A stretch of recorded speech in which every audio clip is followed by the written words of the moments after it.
When your mind goes blank in a conversation, that is a skill issue.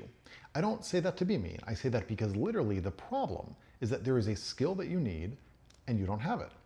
If you just know the right skill and you can apply it in that moment when your mind goes blank, then boom, your mind is no longer blank. You won't be lost for words. You'll be able to figure out something to say and rejoin the conversation. And the good news is that the skill is very simple to learn, very simple to apply. In fact, you're going to learn it and be able to use it by the end of this video. And I should know, because this is kind of my job to help people with these sort of skills. I'm a clinical psychologist, I'm an author, and most importantly, I'm autistic. And so I teach the skills that I first learned in order to help my own social life.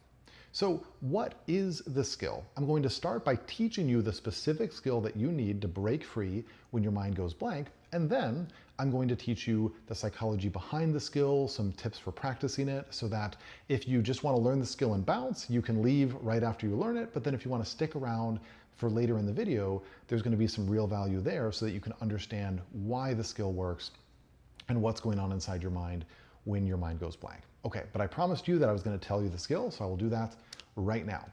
The skill to break free when your mind goes blank is very, very simple.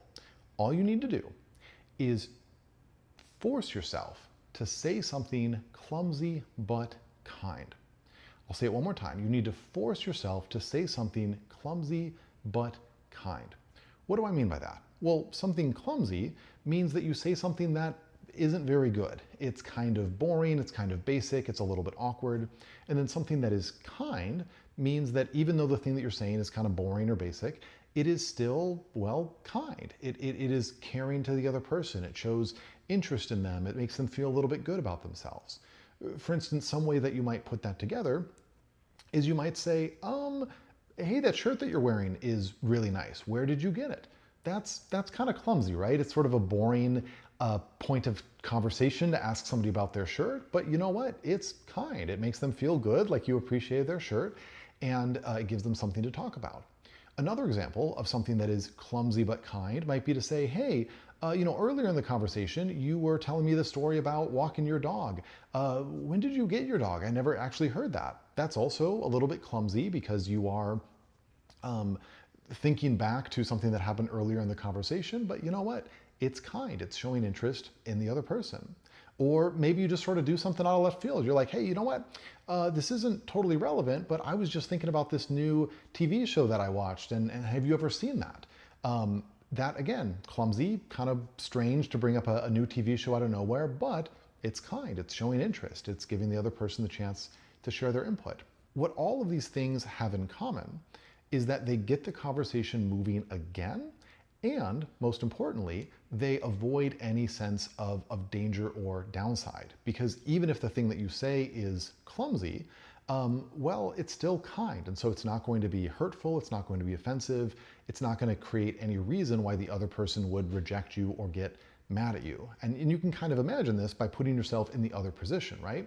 If you're talking to somebody and they say, your shirt is nice, where did you get it? You might think, okay, well, that's a little awkward, that's a little weird, but you're not going to think, I hate this person now, right? You're not going to think, oh, be gone, awkward one, I do not want to speak with you anymore. No, you're going to think, okay, well, that was a little weird, but it was friendly, and so I'll answer their question and we'll continue the conversation. So that is the core skill. Force yourself to say something that is clumsy but kind, and it will get the conversation moving again. But why does this skill work? What is the psychology behind it? Well, let's talk about that next. And then after that, I'll close the video by sharing some of my favorite tips for actually practicing this skill and getting really good at it. Okay, so why this works.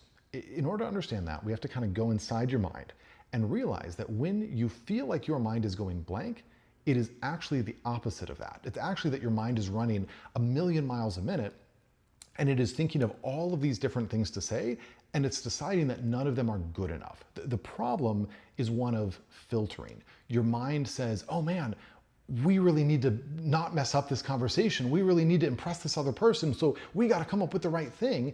And then of course, nothing feels good enough. This is your anxiety at play. You're worried about what the other person will think. And so you pressure yourself to come up with something perfect.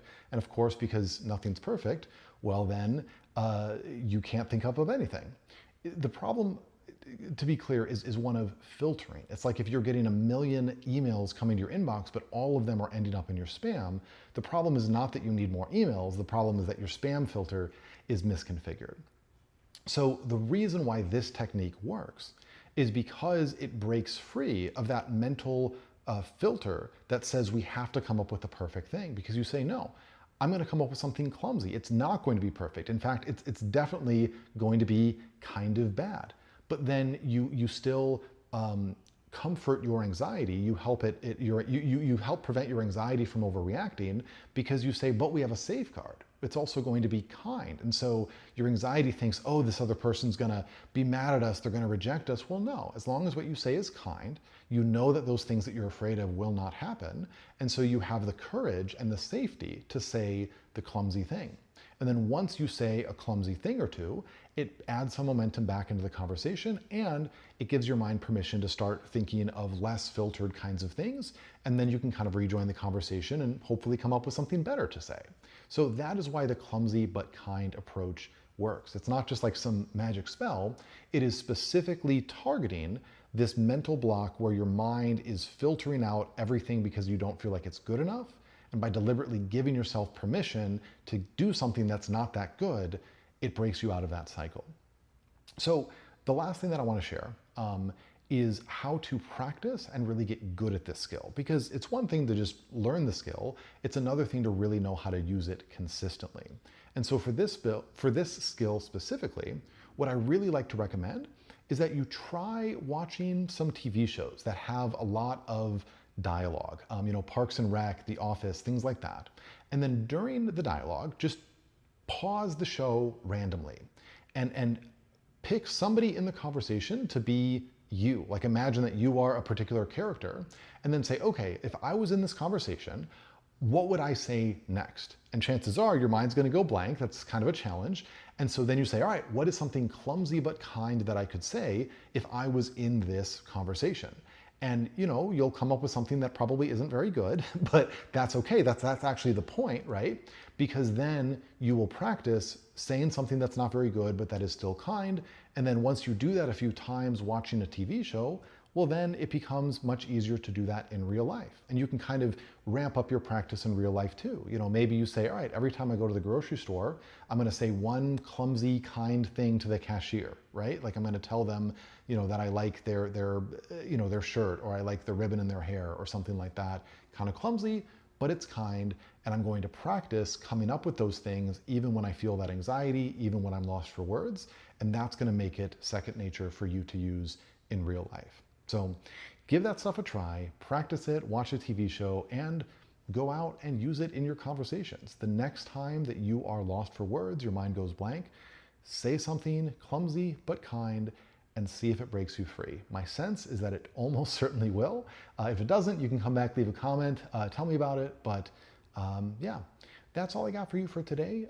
But I don't want you to sign off just yet because I have another video that's kind of similar that I think is going to be really helpful. So if you found this video helpful, I have another video about this sense of feeling awkward that I think affects a lot of people whose mind tends to go blank. And so if this video is valuable for you, that video is going to be valuable also. It's going to pop up somewhere on the screen in the next couple seconds, I think. I'll edit it in later. And then, of course, beyond that video, if you found this helpful in general, if you want to support the channel, liking, commenting, subscribing, all of those things really helps me. And I try to respond to as many of my comments as I can. So if you have a question, if you've got something that you want me to do another video about, if you think my shirt looks nice, whatever it is, you can leave me a comment and I'll be happy to check that out. So that's all I got for you today. Dr. Dan signing off.